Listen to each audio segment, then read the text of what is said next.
The theme of today's conference is the future of luxury in Asia. After what has been and continues to be one of the most extraordinary periods of our time, it is encouraging to see the luxury industry rebounding more strongly than anticipated. But as we look to the future, what shifts can we expect to see in the luxury industry, and where are the opportunities to drive recovery and accelerate growth?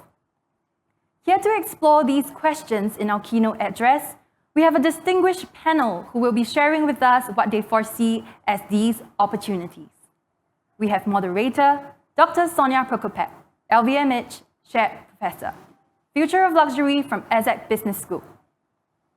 Dr. Sonja Prokopec's years of research explores consumer judgment, decision-making, as well as factors that affect luxury brand perceptions. Her research has been published multiple times across well-renowned international journals and a variety of media, including the Huffington Post, the Business of Fashion, and the Business Times Singapore. Joining Dr. Sonja is Erwan Rambourg, author of Future Lux. Erwan Rambourg is a top-ranked analyst covering the luxury and sporting goods sectors.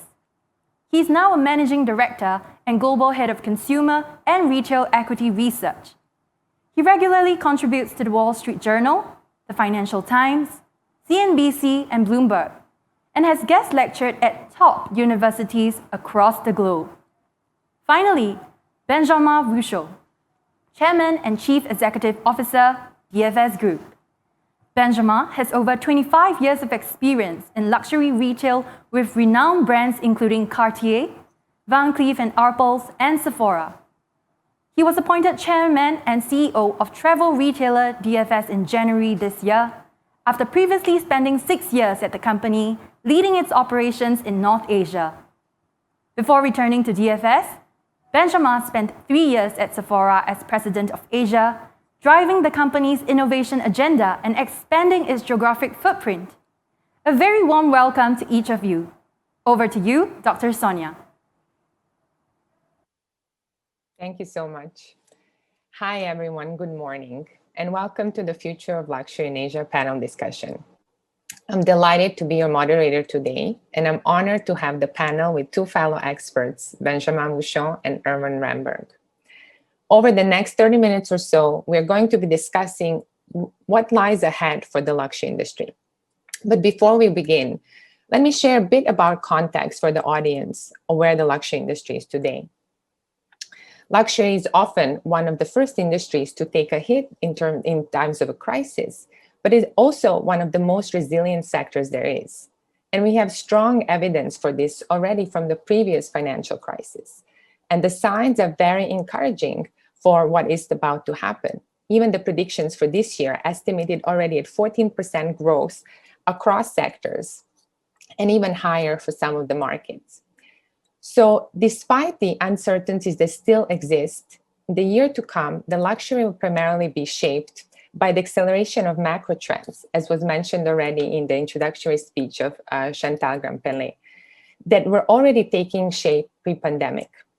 And what has happened is now the global pandemic is actually acting as a catalyst and speeding up this shift. Of course, these macro trends will vary across different countries and different sectors, and they will be experiencing them at different rates, but nonetheless, they're there. So let me just mention a couple of these trends before we dive into our conversation with my panelists. When it comes to luxury consumers, similarly to the pre-pandemic days, millennials and Gen Z are the driving force. And they're also the root of all innovation that we are seeing in the luxury industry today. These consumers are younger, they're more demanding, and they're continuing to push the boundaries of the luxury industry with new needs, new behaviors, and their digitally infused lifestyles. They're also more environmentally and more socially aware, and brands will have to think about becoming more diverse, more inclusive, and more sustainable. Similarly, digital transformation in the luxury industry is yet not mature, but in the last year alone, we saw more digital transformation implemented than in the previous decade. So this is here to stay, and it will evolve both in terms of source of inspiration as well as the sales channel. So it's clear that the forecast for the luxury industry is very promising. We already see star performances, some of the large luxury groups and individual brands, which of course include the LVMH group, but also some of the competitors. So this supports the view that once COVID is properly contained and the world opens up again, and I'm sure we can't wait for that to happen, consumers will go on a frenzy on instant gratification, pleasure, and consumption. So Erwan, as mentioned in your intro, you have recently written a book about this exact topic, the future of luxury. What is ahead for the business of luxury? Let's start this conversation with your thoughts on the opportunities that are emerging within the scope of the luxury industry today. Listen, thanks to begin with. Thanks for having me. And I'm delighted to be with you today and to be with Benjamin, who I got the honor of meeting quite a few years ago when I was based in Hong Kong. I thought there was an interesting element in your comment saying that when COVID-19 will be properly contained, we will start to see a rebound. We've started to see that rebound already. And you've seen benefits of staycationing. You know, I happen to be based in New York. It's true that you get the sense that the US is reopening, but the US has rebounded since last September. Staycationing is essentially, you know, people staying at home, not spending on flights and fancy hotels or restaurants or nightclubs, and basically having a lot of potential to spend on products. And so we have started to see a rebound in China more than a year ago. We've started to see a rebound in the US about 6 months ago.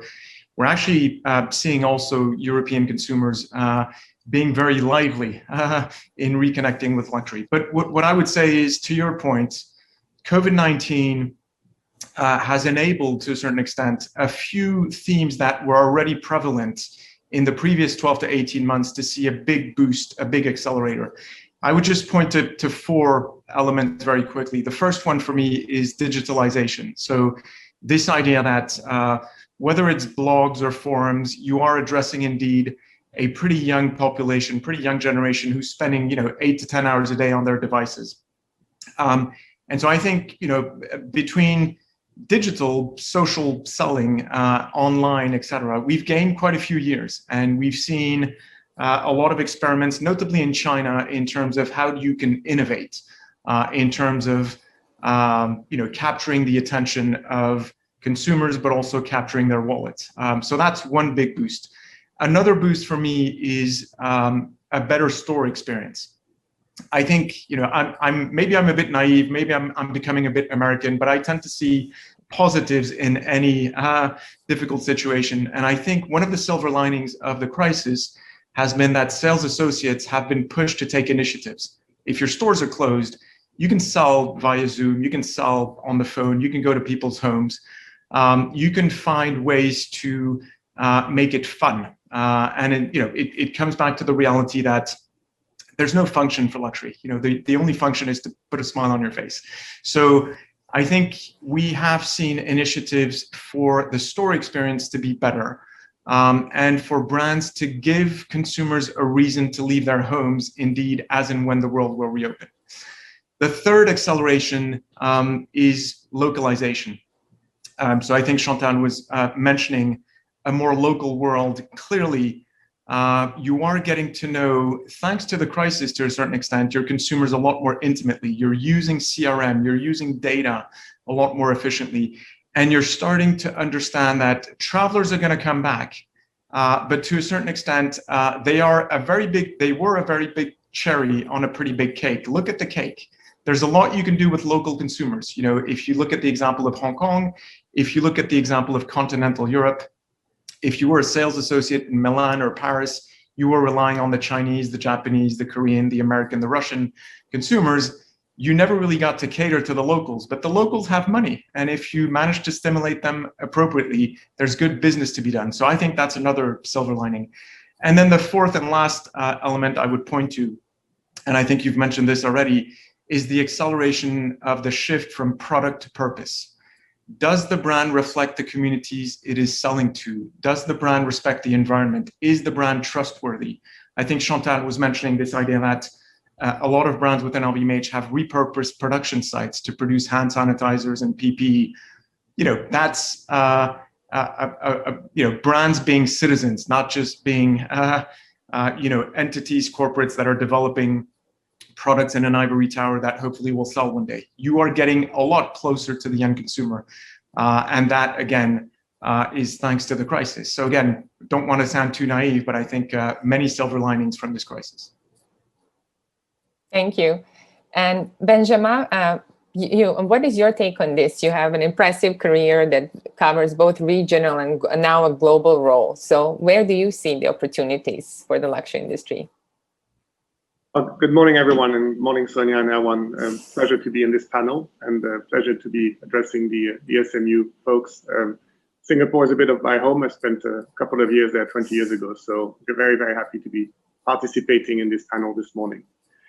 There's no doubt that COVID has transformed our industry, and while we're still trying to understand and decipher the long-lasting impact of this crisis, there's definitely a new trends that have emerged, and new trends that I think will be opportunities for the luxury industry. To echo what Erwan was saying previously, I think the acceleration of digitization has been phenomenal. The brands, the retailers have invited themselves into the customers' homes. The ability to create more content, the ability to provide more virtual experiences, as well as also at times real life conversations through technology with our customers has been something really, really transformational for the industry. And I think that this will go on until we can see some markets reopening and some borders reopening, but it's definitely one big shift. This ability to have invited ourselves into our customers' homes and creating early relationship with them. Now is the time to get ready also to help our customers and help the luxury industry come out of the homes of the customers and creating also the real life experiences that they're longing for. DFS is a very unique player. Not only are we a retailer, but we're also very, very much associated to travel. And all the research that we've seen in the last few months and the conducted panels that we've done with our customers in China or even in Southeast Asia or Japan relates that definitely shopping remains high on the agenda. This idea that, I've been at home and I want to come out of home and start, interacting with products and experiences, but also travel, and destinations like Paris, destinations like Bali, destinations like Japan remain very high on the agenda. While we're not able to, probably see the immediate effect of this, this travel resuming so early, I think that we will see opportunities in maybe bubbles of experiences and retail and travel that happens. One of them, particularly important to to this panel, which is about Asia, will be the ability for Chinese travelers, but also Southeast Asian travelers, to go within 2 to 3 hours flight journey and suddenly be able to reconnect with this idea of travel. And travel is about creating emotions, long-lasting memories. And our role, I think, as retailers or the brands will be to insert ourselves into this travel and create an opportunity to bring a memory of that first trip. There's no doubt that this first trip will be lavish, will be longer, will be very very exciting. I was giving an example the other day about using the concept of food. I think all of us who've been staying at home and had to order on Uber Eats or other Deliveroo food to change a little bit the regular lives. The time that restaurants are reopening and Paris is happening in a couple of days or other places, you're not going to go to McDonald's. It's the first time that you're able to come out of your house for a first meal. What are you going to do? You're going to find a place that is appealing, the place that creates a sense of destination, also a place where you'll be able to rekindle with real life contact and create this relationship. So great food, but also great entertainment and great service. And I think if we keep that analogy and bring it back to the topic of today, which is the future of luxury and luxury industry as well as retail, I think we have a lot to do and a lot of opportunities to capture, to create those new memories, those new experiences, and combine the digital experience that has been accelerated with the real life experience and the sense of emotion, intimacy that we wanted to rekindle with our customers. So I see a lot of opportunities, but we also have to be patient and continue to foster innovation. So interesting, how I think we, depending on the markets where we are based and where we're looking at, we have a different point of view on the, on when is it going to open? Because I think in the American way of, thinking about this, it was not as strict in a way. So maybe consumers have not been as oppressed as in some of the other markets. But it's interesting that both of you, among many opportunities that we can see, you mentioned focusing on this shift from a traveler to a more local consumer, creating more intimate relationships with your local consumers in your local markets. So let me go back to you, Erwan, for a moment. What are some of the ways that luxury brands can activate these meaningful relationships with the local consumers now that traveling, in most of the markets is still not possible? I mean, so again, for me, it comes back to the idea that you need to give me a reason for me to leave my home and to go back to a store. And so that goes with personalization, whether it's specific product assortments, whether it's bespoke events, whether it's a different look and feel. I think, I'm a great believer in the future of brick and mortar, but you need to move away from an impression of déjà vu, as the Americans put it. I think you need to have properly differentiated stores, because if it's not the case, then I might as well stay at home, because I've experienced this for the past 12 months. I've become accustomed to it.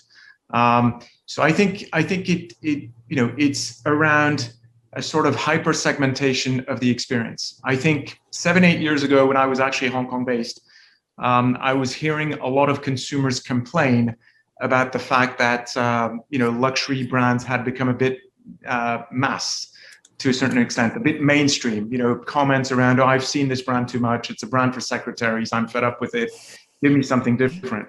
And honestly, I think the sector, particularly Louis Vuitton, and then others have followed on, has been really good at hyper segmenting the product offering, the PR, the communication, the retail in-store experience, to give you the impression that you're the only one. Obviously, you're one in millions, but you have to have that impression that you are indeed the only one that's receiving that service or that product. And that you are developing indeed an emotional and intimate relationship with the brand that you can build upon. So for me, localization is really about, making things very specific in terms of product, in terms of retail, in terms of communication events. And Benjamin, what are your thoughts on this? I'm sure our audience would be interested to hear also some direct examples for what DFS is doing to create these relationships. Let me clarify one thing. We're not a local retailer per se. I mean, we are definitely a travel retailer, and it's a little bit awkward to be discussing the future of luxury and travel when borders are still quite closed. At the same time, we see that it's still important to create a long-lasting relationship with customers, creating this rapport that we have and that really identifies us for the future. Definitely, the relationship with the brands has evolved and has changed a lot. COVID has made that.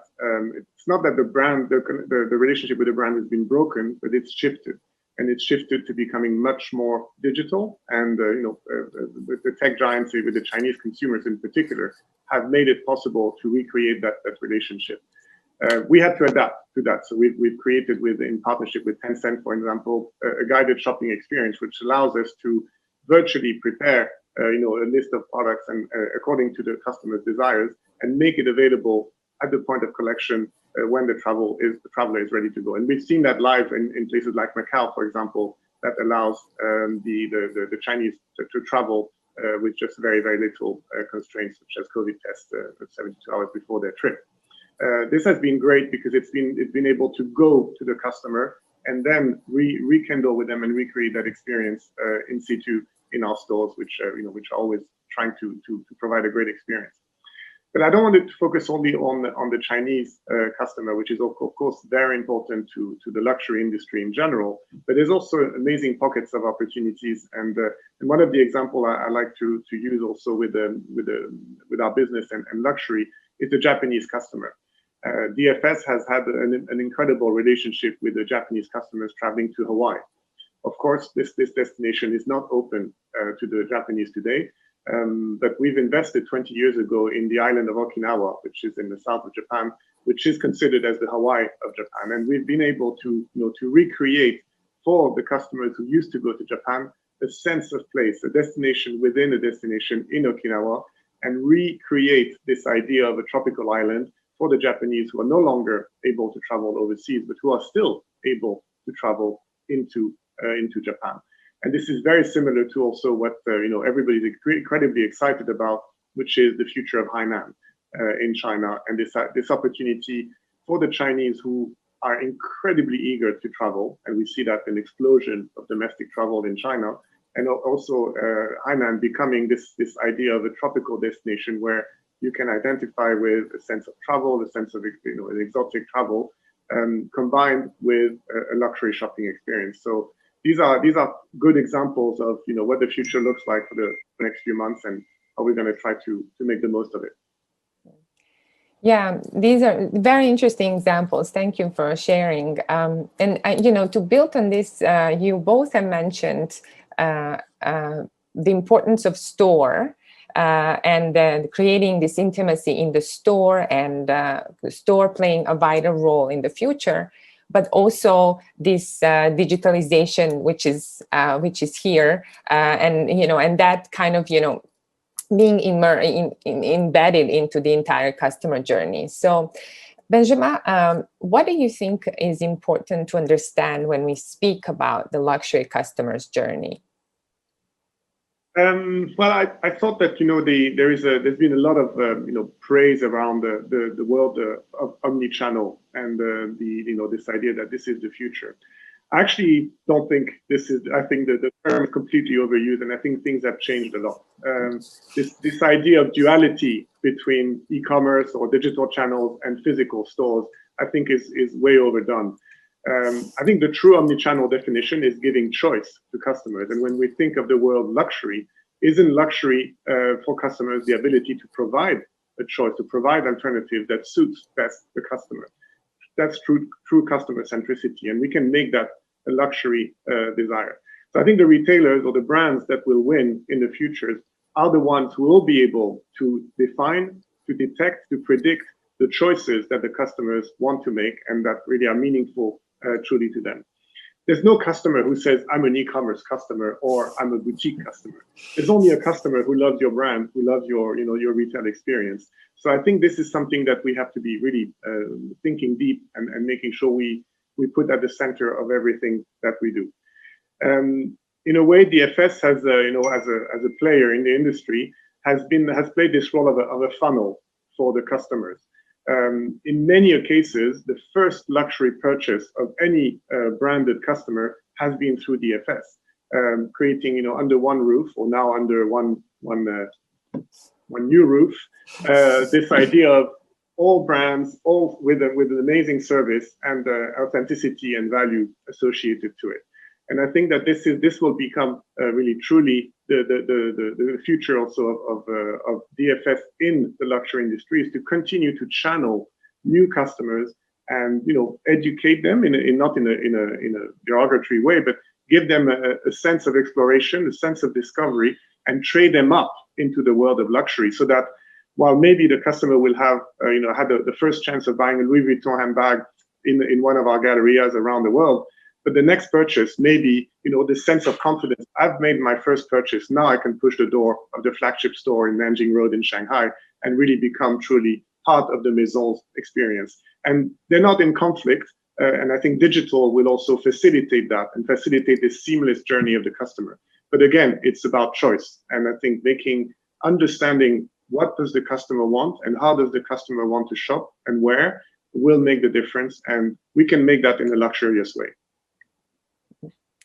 Yeah, I couldn't agree with you more on the omni-channel comment. I think, you know, that's been overused, and often it's not even properly understood by generally, not in the luxury industry, but I would say by many, many brands. So, Erwan, what are your thoughts on this? Yeah, I mean, I agree with Benjamin. I think most consumers don't think in terms of physical versus digital. They just want to be entertained. They want to be educated. They want to learn. They want to have fun. And so it doesn't really matter how that happens. It's also quite counterintuitive to understand that technology has actually enabled a relationship between brands and consumers to be more human as the world was shut. What I would say, however, in defense of brick and mortar, if I can say, is I have the conviction that for the time being, luxury is still a sector that's predominantly driven by recruitment rather than repeat purchases. And there's a recurring buzzword in the industry, which is storytelling, which usually people understand as a sort of top-down approach, which is the brand telling consumers a story. I think the more important storytelling is amongst consumers. What will I tell my girlfriend? What will I tell my buddy about my first branded handbag purchase, or my first branded watch, or piece of jewelry, or whatever? And I think if you look at first-time purchasers, and your story is, I was on a website for 5 minutes and I clicked twice and I got shipped after 24 hours, you don't have a story to tell. So I think, at least in the initial phase of discovery and purchasing, brick and mortar has a phenomenal role to play in terms of having that human interaction, touching, feeling, wearing, smelling the product, before potentially you become more accustomed and more willing to make a purchase online. But again, I agree with Benjamin. I think omni-channel has been a term that's been excessively used. And again, the consumer wants to be entertained. The consumer wants to have fun, doesn't really care if it's physical or digital. And what you speak about is really this creation of the dream, right? So you cannot, it's very difficult to recreate that if it's not within a store, if it's not with a sales associate, right? And once the consumer buys into that dream, then it's much easier to bring them back through other ways, which are obviously more lacking in terms of the storytelling that you can tell. But now the storytelling is shifting, so it's a good cue for my next question, which is that we have to, or the brands have to think about what consumers are looking for in terms of defining more meaning or more meaningful consumption. They're generally buying less but buying better. They're choosing brands with a purpose. So maybe, Erwan, I can come back to you on this question on how do consumers define meaningful value, and then and we can also discuss, Benjamin, for example, on how is this relevant for the Asian consumer. So yeah, I would say, I completely agree with the buy less, buy better phase of the industry that we're in, and clearly bigger brands and bigger groups outperforming smaller independent propositions. Someone once said that luxury is what can be repaired. And so you have to think about quality, you have to think about durability, you have to think about, another brand mentioning that you don't really own a product, you merely look after it for the next generation, right? So I think there's this idea that there's always the hope that you're not just buying a fad, you're not just buying a season, you're buying something where the return on that investment, if I can say, can last for quite a while. I think what we're experiencing with this shift from product to purpose has been very visible in the US, has been very visible in Europe, has for now been less visible in Asia. But again, because it's not that there's no interest, it's more that most Asian consumers, notably Chinese consumers, are buying for the first time. And so they want to get the product right. They want to make sure they have the appropriate brand, the appropriate iconic product that will help them for fitting in purposes. But to be fair, like for many other topics, I think Chinese will be leapfrogging, i.e. Very rapidly they will be asking very tough questions. You know, I've had conversations with cynical luxury managers telling me, why should we care about the environment? Because the Chinese consumer is not asking. Well, the Chinese consumer is not asking, not because she's Chinese. She's not asking because she's probably buying for the first time. But wait until she moves to her second, third, fourth handbag purchase. She'll be a lot tougher than the American and the European consumer in terms of challenging you as a brand. What are your values? What is your purpose? How do you produce? How do you think about, you know, secondhand or circularity? So I think we're moving there very, very quickly, and I think the brands need to anticipate that now. And it's a great moment in a crisis. You know, this is the moment for a reset and a rethink. One time I read this statistic that for a Japanese customer to evolve to where they, you know, to the level they are today, it took them 30 years, and the same evolution for the Chinese customer took only 10, because and like you said, leapfrogging, right? So I'm interested to hear also what Benjamin has to say about this, especially as it relates to the Asian consumer. Sure. Well, I think that, you know, when it comes to the Asian customers, I think there's maybe 3 themes that may emerge from this. First of all, if we have to come back to, you know, luxury and consumption of luxury, I think it's very much first, you know, driven by creating a sense of desirability. And I think this is something that, you know, Bernard Arnault always quotes very, very often, this importance of creating desirability in everything that we do. And by desirability, we mean creating, you know, understanding motivation, but also creating the emotion, the identity, and the social connection that the act of purchasing is creating. I don't think this will change, but I think the concept of making it more personal, creating a sense of intimacy in the way that you interact in the future with the customers will become more and more important. Therefore, personal relationships that can be developed through, you know, intensive training, and, you know, we talked about the power of our people in everything that we do, and Chantal and Lula made it very clear also that, you know, it's not just about the products and the maison, it's also about the people behind it and interacting with the customers. They will become much more essential in creating those long-lasting relationships for customers who seek authenticity, not just in terms of product, but authenticity of message that you're delivering to the customer. So that's the one thing. The second point, I think, is the sense of relevance, particularly in Asia. We've seen, and to take the example of China, this national pride that we've witnessed over the years in China is not going to go away. So how does a luxury international desirable brand make themselves also desirable locally for an audience that has the wish to see it associated with them? I think brand ambassadors have made a great, have been very helpful to create that sense of relevance. But I think also when you think of the concept of traveling, creating a sense of, a sense of place within the destination that, people feel comfortable and almost at home, at the same time, the opportunity to explore the sense of destination. So understanding what's important for our customers, making it real, translating it for them in the place where they live, and recreating this link back with the brand or the retailer, I think will be very important. And the third thing is very specific to all Asian customers, and whether we're talking about the Japanese, whether we talk about someone in Singapore, or for example, or in China.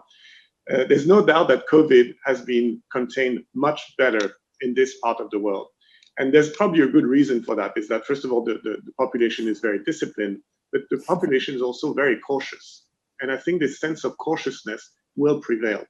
And it's probably our duty as brands and retailers to make sure that we understand this concept of cautious, and that when people are able to come back to shop, we will understand the sense of space, the sense of making it personal, making it safe, making it authentic for them. The worst thing you want to do is to say, I went to Paris and I went to visit this beautiful temple of luxury, which is La Samaritaine. Doing a bit of advertising here because we're on June 23rd finally. But you don't want to say I went to Samaritaine and I came back with COVID, right? No, I went to Samaritaine and I found the best beauty hall. I found the best way to buy my next Tiffany ring in the private salon that we've designed for them. DFS has made that place special for me, only for me, with a sense of space and a sense of health and caution that we have. So I think that this will become a very important theme in the future, creating not only great product, great service, but also decoding what is important to other Asian customers, whether it's a national pride or whether it's this sense of health, safety, and trust. So I believe you will, again, have a lot to innovate and to create to satisfy the customers. Thank you so much for your insights. And so we only have a few minutes left, and I wanted to wrap up with one final prediction. I think we had discussed a lot of different opportunities, and I know it might be difficult to just pick one, but maybe just one final prediction for what you feel would be surprising or unexpected, maybe by some. So maybe I can give you my take on this, and I think maybe it's not as surprising as is really in line with what you both of you have mentioned throughout this panel. But I think we will see this importance of personal relationships really emerge, especially in the retail setting. I think we talked about the importance of storytelling. We talked about this customer seeking intimacy, experiences being fewer, being more, as Erwan said, hyper segmented and more immersive, more experiential. You just mentioned this great example of Tiffany's salon. So these are all examples of situations where personal relationships could develop even further. So what I mean by this is there's, of course, exceptional training already happening when it comes to giving great service in the luxury industry. But a lot of that training has been focused on the practical side of it, right? So product information, brand storytelling, sales ceremony. But what about this new dimension of being able to connect with the customer, the emotional side? How would you train? How should brands consider training to their sales advisors to make more meaningful, deeper connections with their customers? How to engage with more empathy? How to put themselves in the shoes of the customers and answer their needs better. So I think this will be something that is underlying all of this that we've discussed, and that brands will have to consider in the future. So let me open it up to you now for your final predictions. So it's difficult for me to answer this because I just published a book about the next 10 years. 21 predictions. And I have 21 predictions for 2021 and beyond. So hopefully we'll meet again at the end of the decade and we can check whether I was completely off or not. But so I'll veer away from that and I'll look more at maybe moving from the environment being a constraint to making actually the environment a selling argument, a differentiating factor. Two examples of this, maybe going back to Tiffany, when the new CEO at Tiffany took over in January, he put out a press release saying he was obviously very happy to run the brand, but he also was very proud about transparency, traceability for diamonds, for example. So I think, again, you can make environmental issues, instead of being constraints, being sales arguments. Another example for me would be secondhand, full transparency, traceability, with the brands actually making money out of this, making it a business rather than relying on partners. So I dream of a world where you would have a Vuitton.com selling the latest and greatest Vuitton articles, but also vintage, and also, why not, secondhand, and actually controlling that business, authenticating the products, and recruiting via that business, and actually making good money rather than leaving it to third-party partners. And Benjamin? Well, I'd like just to go back to first before trying to match the oracle of luxury that Erwan is representing today. I'd like to go back to the people side, and I think something which is very important for the future. And you talked about training and how do we create the right training programs.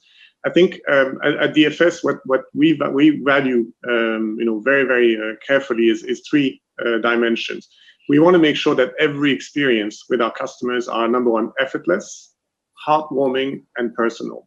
And you see that in that there is no conversion, there is no ticket spend, there is no all those KPIs that are traditional retail KPIs. And I think it's really important in the future, in particular, to match this real authentic attention to the customer that is initiated through great content digitally, but lived in person in the stores when they visit. So just wanted to catch on that.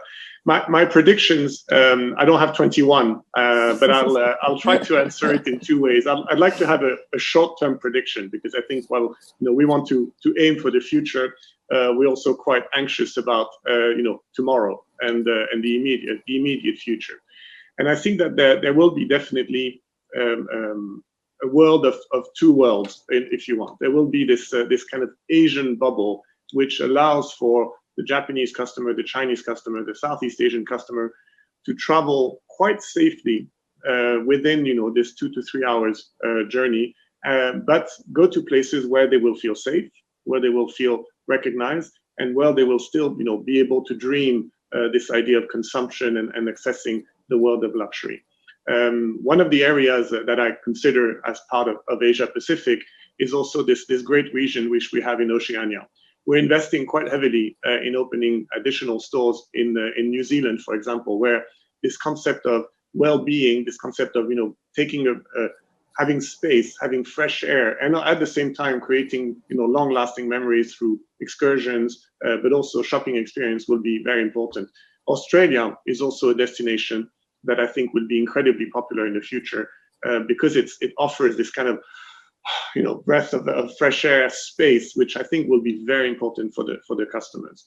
And then moving more into the future, what do I think will be really crucial for the luxury industry will be this idea of safety and intimacy. I think this will not go away. Unfortunately, the COVID is here to last. I think the progress that we're making in vaccinations and the fact that we're able to cure it is wonderful news, but I don't think it's going to go away. So we're going to have to live with it, and we're going to have to adapt to it. And we have a duty as retailers and brands to provide a safe environment that respects the hygiene codes, but also demystifies this fear that has been created with COVID. And the second thing related to that is this sense of intimacy and this sense of trust and community that we can give, whether it touches the topic of saving the world and then being conscious about the impact we have on the community and the world, but also having this sense of I know what you want and I'll make it personal, I'll make it authentic. So I think this is quite exciting because it really helps to put a new world, define a new world beyond the amazing creativity that the maisons have and the creativity that the store designers who create those or the virtual digital designers that create the world of luxury, but making it also very much real life, but personal and authentic. So I truly believe this will make a big impact in the future.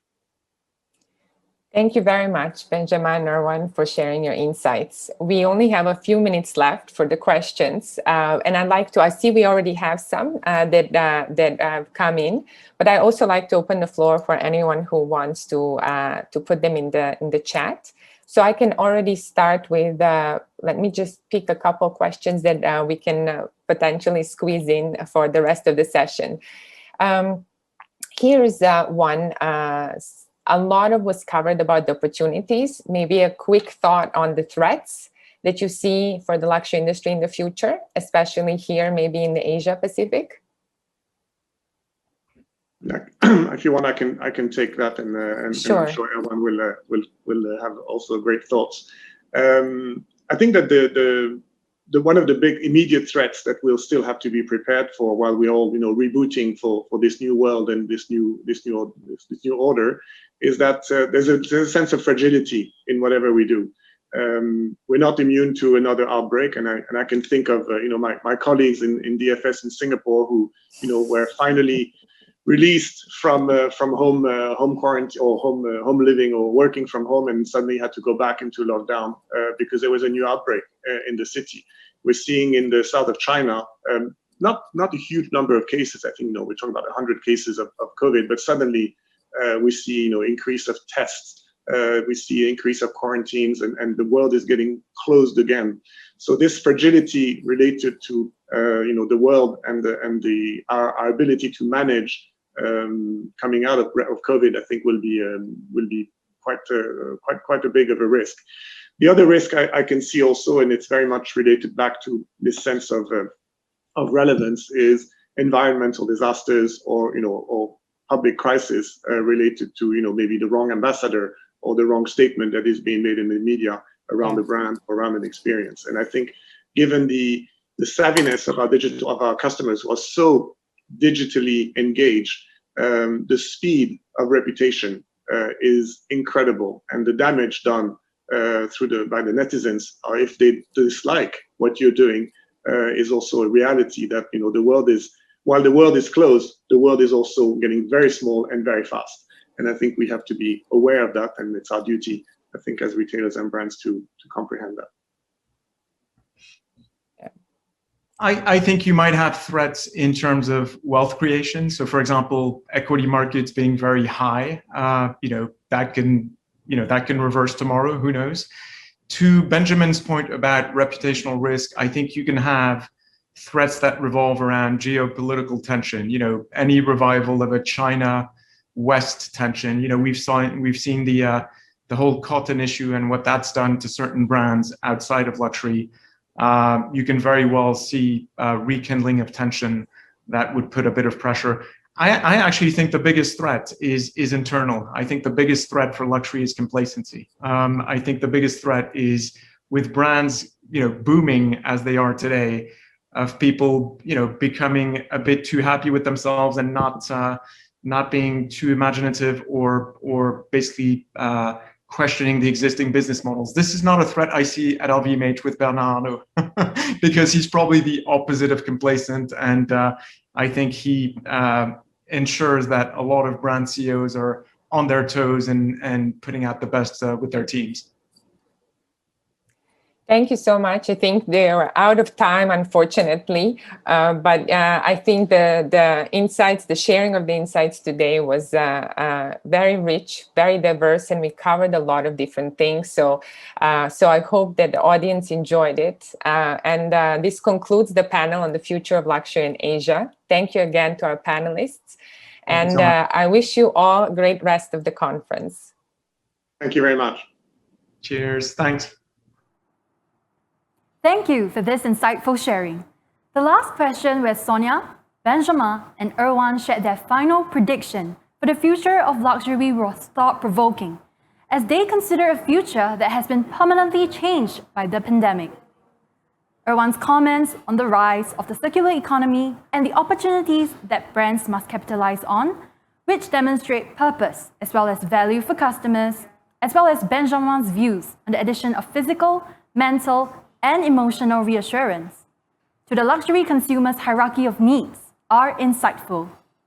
I am sure we will hear much more about these themes as the luxury industry continues to shift and adapt, forging new paths out of the crisis and into an even more successful and sustainable future. We will be back to bring you the next session on the agenda, Gen Z in Asia, Creative Rebelliousness.